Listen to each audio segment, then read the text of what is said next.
दाजुभाइ एउटा यस्तो सम्बन्ध जुन कोख एउटै, काख एउटै, खेलाउन एउटै, लुगा कपडा एउटै, ओछ्यान एउटै, यतिसम्म कि खाना पनि एउटै थालमा खानुपर्ने। बाल्यकालमा त यो सम्बन्ध अत्यन्तै सुमधुर अनि प्यारो देखिन्छ, तर उमेरले जति खुट्किलो चढ्दै गयो उति नै फिक्का अनि कठोर हुने गर्छ। यही भनाइको उदाहरण हुन् हाम्रो यस कथाका दुई पात्रहरू। सीधा नाप्न, सीधा नाप। कहाँको बाङ्गो नापेको? सीधा त्यहाँ छ नि, तेरो आँखै बाङ्गो रोजार। सीधा कस्तो हुन्छ हेर यहाँ। त्यसै हुन्छ बाङ्गो गरेर यहाँ। बजारको जग्गा हो, बजारको जग्गा। हात बित्ताको कति फरक पर्छ? ल हेरी यहाँ छ तेरो जग्गा। अब यता नाप। अब उच्च जा। नारीको त्यो मेरा पर्छ त। ल 26 र 4 30। मान्छे पनि नाम पनि बाङ्गे, मान्छे नाप्ने पनि बाङ्गे। बाङ्गे ऊ टोपी नि बाङ्गो लाग्छ। यो 4 इन्चीको ब्लक यो मेरै पर्छ। कहिले मान्छेले भन्दैन हुन्छ। कहिले मान्छे खाउन खोज। नापैमा पुगिसकेपछि केमा देखाउनु अब? खाली तैँले भूकम्प चाहिँ मेरो मेरो मेरो मेरो भनेर मात्रै हुन्छ। यो 4 इन्ची जग्गा मेरै नाममा छ, मेरै हुन्छ। म यो अहिले तँलाई सूचना गरिसकेको छु। म यो भत्काएर फालिदिन्छु। कसरी भत्काउँदो रहेछ देखौँला हामी पनि।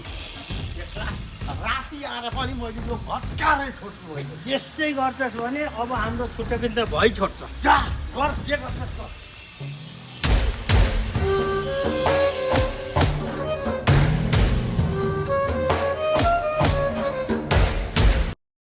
ल तँलाई यो, मलाई यो। कहाँ हो नि यो मलाई यो ल तँलाई यो बाटोमा। अब यसको साट्टामा मैले यति त्यो बाटा छैन अर्को। तँ बाटा यति लिन्छ श्रवण। यो लिन्छ बाटै लिन्छ। बाटै। अब यो राइस कुकर यो मलाई। हुन्छ मलाई म त्यो राइस कुकर हुँदैन, मलाई अर्को चाहिन्छ नयाँ। अलिकति साबुन लाएर मोलमाल बनाएर त यो पनि त राम्रै छ नि राइस कुकर। रोटै परि गरी कुच्या छ साला ढेडुले। के भनिस रे चिम्पान्जी?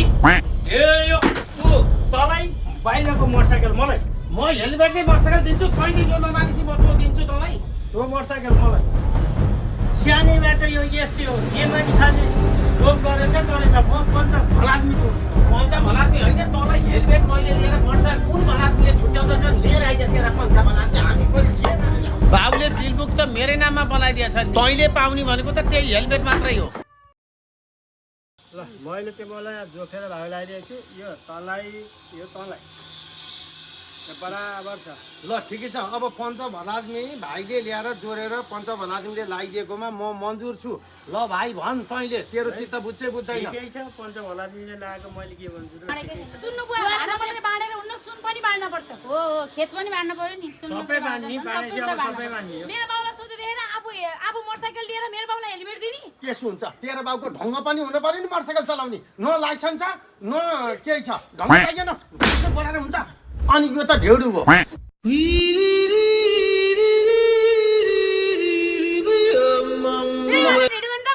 ढेउडु त हो नि बेहोरा। बाउ बित्दाखेरि हत्तर बच्चा बाउको औँठी लगाएको हो यसले। खोइ त्यो बाँडिएकै छैन के यसैलाई दिएछु मैले। त चिम्पान्जी तैँले नि आमाको कानको रिङ उजिलाउँछु भनेर लगेर बुढीको काना हालेको होइनस्? त्यो त उसको माइतीले दिएका हुन्। कसरी काना हाल्ने? माइती कस्तो छन् भने हामीलाई थाहा छैन। माइतीले त्यत्रो त्यत्रो सुनको रिङ दिन सक्छन्? मेरो मम्मीलाई के सोचेर तिमीले त्यस्तो भन्यौ? आजकल त धेरै बढी भइसक्यो जुम्रे, निकै बढी हुन लाग्छ आजभोलि। साला चुम्रावाको सबको अगाडि किन भन्नु पर्थ्यो र अहिले सबजना चाउन्न मैले यसलाई जानेछु। दुईटा मैले बराबर भाग लागेको छ। आफ्नो भाग लिएर जा, केही चिन्ता भन्नु पर्दैन।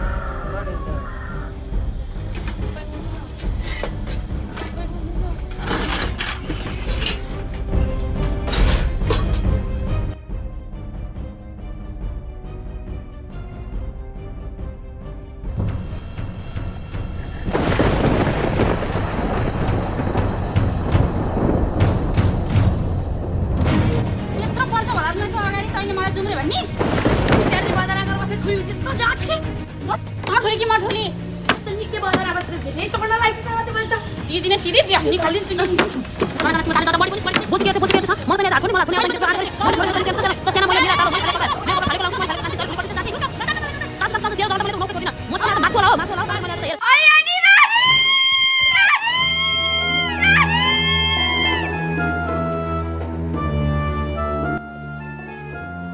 यसरी घरका सम्पूर्ण पुर्ख्यौली सम्पत्ति नुनदेखि सुनसम्म 2 भाग लगाई बाँडे पनि दुई परिवारबीच विभिन्न बहानामा झैझगडा हुन थाल्यो। यसरी झगडाको कारण हरेक चाडपर्वहरू दुई परिवारहरू अलग अलग घरमा नै मनाउने क्रममा एक दिन दाजुभाइ दुवै मिलेर हरेक साल पिण्ड अर्पण गर्दै आएको श्राद्धको दिन आयो।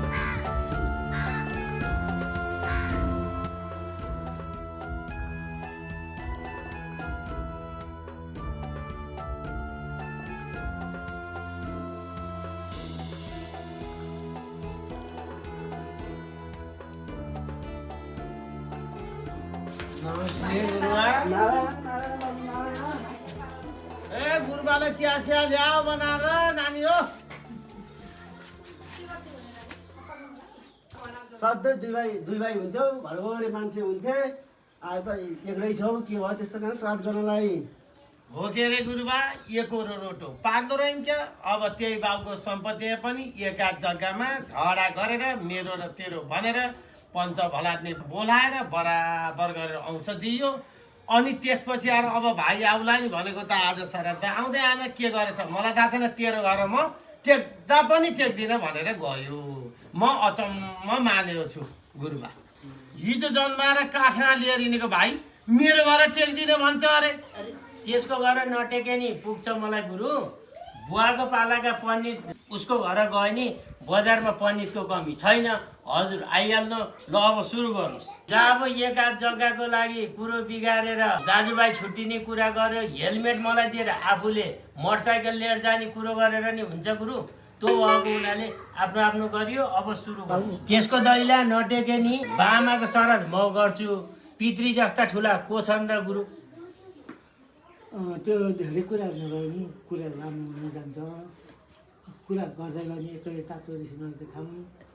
गुरुबा अब त्यसका कुरा धेरै नगरौँ। पितृ कार्य जस्तो ठुलो केही होइन। अब श्राद्ध सुरु। गुरुबा त्यसका कुरा कति गर्ने अब नगर्नु। गुलाई चला मुखा छिटा बरु खुरगुरु श्राद्ध गरौँ। बरु तिथि जान लागिसक्यो होला। सुरु गर्नुहोस्। ल ल खाना पनि पाक्यो। अब त दिदीहरू नि आउनु पर्ने, फोन गर्नु पर्यो। अब कतिखेर आउनुहुन्छ फोन गर्नु।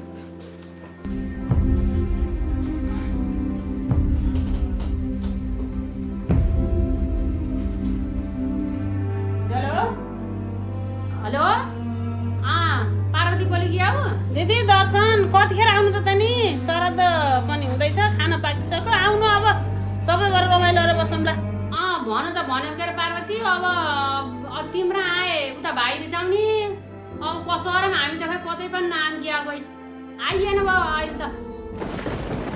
के भन्नुको दिदी त्यस्तो? भान्जा भान्जी दिदी भिनाजु सबै आउनु पर्ने। श्राद्धमा भान्जा भान्जी आएर कहाँ हुन्छ त नि?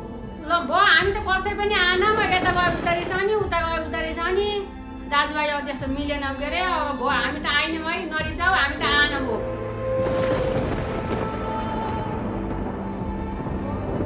सबैजना आएर कहाँ हुने? श्राद्ध आउनु पर्यो। खाने कुरा नि पाक्यो। दिदी कति आउनुहुन्छ फोन आएको।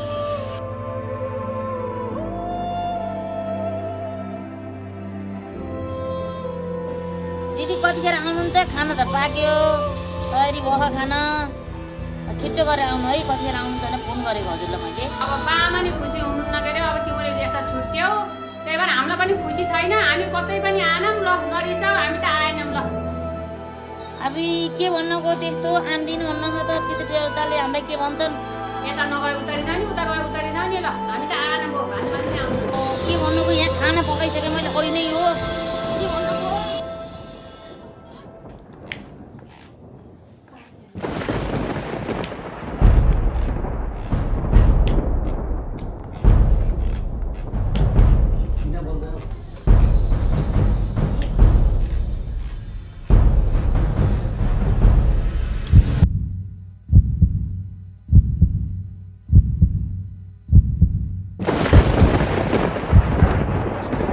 पिण्ड फुटाल्ने तैँले पिण्ड फुटाल्ने तैँले आज पिण्ड फुटाल्ने के गरिस् पिण्ड फुटालिस् पिण्ड दुईटा पिण्ड दुईटा घर सारा पिण्ड फुटाल्ने तैँले आज भन मन पऱ्यो तिमीहरूले आज भनिदिएर माफ गर्न सक्दिन।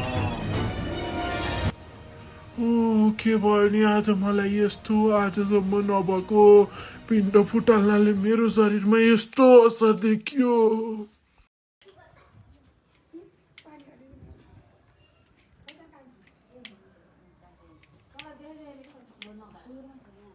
पटक्कै बत्ती बल्दैन गुरुबा के भएको?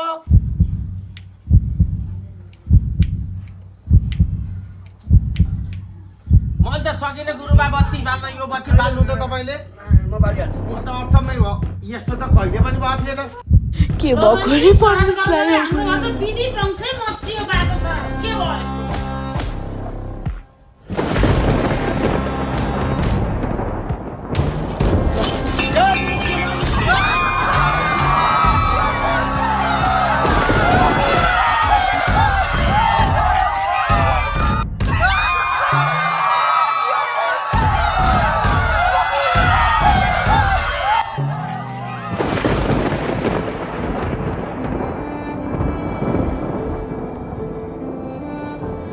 धिक्कार छ तिमीहरूलाई, धिक्कार छ।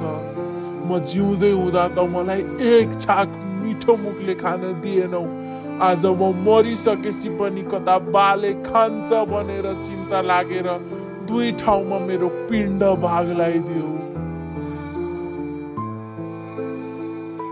वर्षमा एक दिन पिण्ड खानको लागि म मेरो तिथि कुरेरै बसेको हुन्छु। मेरो लागि त तिमीहरू दुईजनै समान हौ। मैले एकजनालाई मात्रै आशीर्वाद दिन पनि सक्दिन र एकैचोटि तिमीहरू दुईजनाकोमै पिण्ड खान जान पनि सक्दिन। दुवैले एकैचोटि आह्वान गर्यौ, यता जाम कि उता जाम, यता जाम कि उता जाम भन्दा भन्दै मेरो त तिथि नै कटेछ। तिमीहरूले हरेक साल मलाई यसरी नै बोको राख्ने भयो भनेर म पण्डितको शरीरमा उत्रिएको हुँ। तिमीहरूको यो दुई सन्तान बीचको झै झगडा देख्दै देख्दै म निकै वाक्क दिक्क परिसकेको छु। मेरो सन्तान हो, बरु तिमीहरू एक आपसमा मिलेर बस। मलाई यो श्राद्ध पिण्ड केही पनि चाहिँदैन। तिमीहरूको यो मिलेको सद्भावले नै म स्वर्ग तर्नेछु।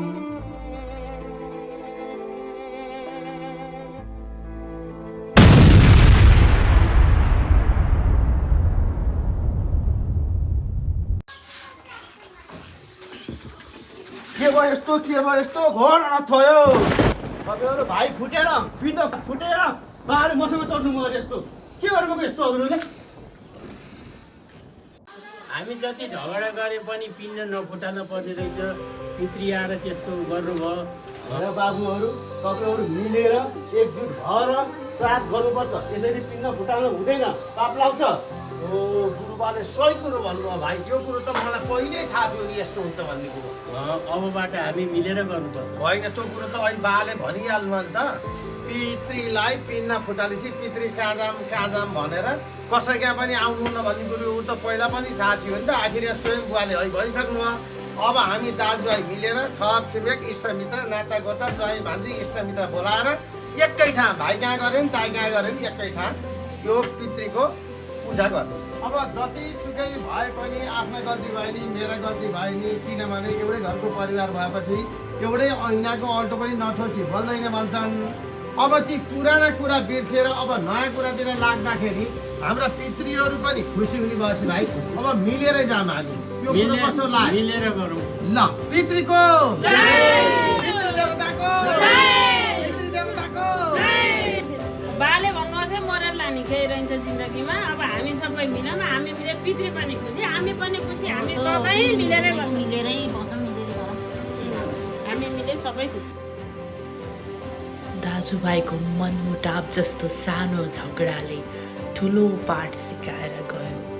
पितृदेवताको आगमनले सबै कुरा पहिले जस्तै हुन थाल्यो। 1 वर्ष पश्चात फेरि पनि श्राद्धको दिन आयो।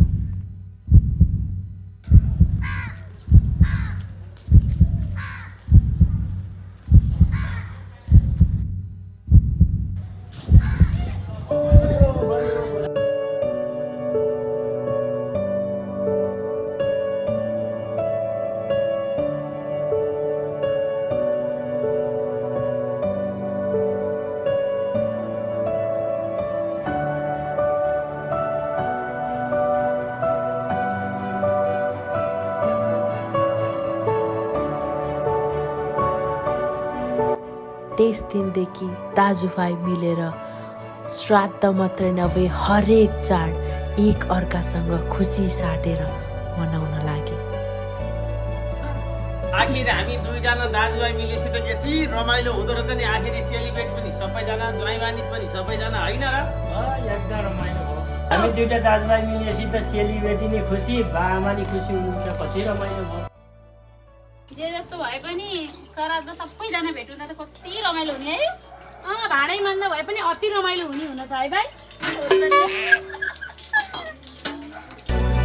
अबदेखि हामी सबैजना एकसाथ हुनुपर्छ। हामीले गर्ने कर्मले आफन्त लगायत स्वर्गीय पितृहरूलाई समेत प्रभाव पार्ने हुनाले सदा राम्रो कर्म गरौँ।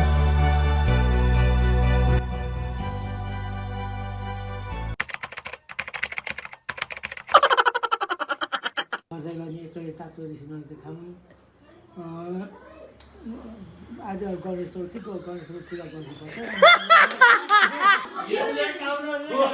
वहाँ गएर चिच्चा जस्तो गर्नु, चिच्चा जस्तो गर्नु।